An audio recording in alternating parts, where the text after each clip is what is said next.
Yang kaya bisa makin kaya saat krisis ekonomi, dan yang menengah ke bawah bisa makin terpuruk. Kalau kita amati pada pola krisis, terutama 5 dekade terakhir sejak 2020, secara aritmatik rata-rata terjadi di sekitar 9-10 tahun sekali.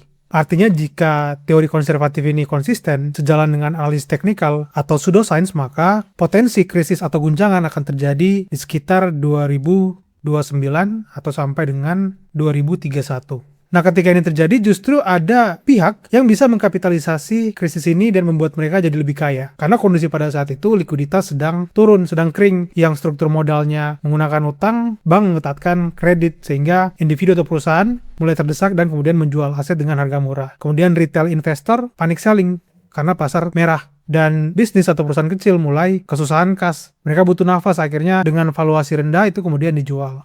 Nah, siapa yang melakukan itu? Ya mereka yang punya duit banyak, mereka yang likuiditasnya besar, investor, perusahaan, individu, atau yang lainnya.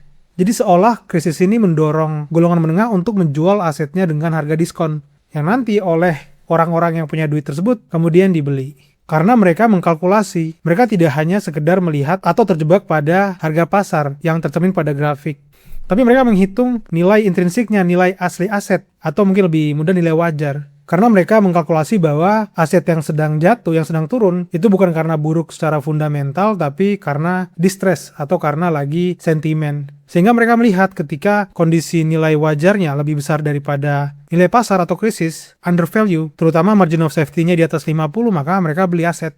Dan ini sudah terjadi contohnya pada tahun 2008 saat krisis global. Warren Buffett masuk injeksi $5 miliar ke Goldman. Dan setelah itu, nilainya naik berkali-kali lipat. Jadi ketika ada krisis, tapi justru dia berpindah, dia teredistribusi.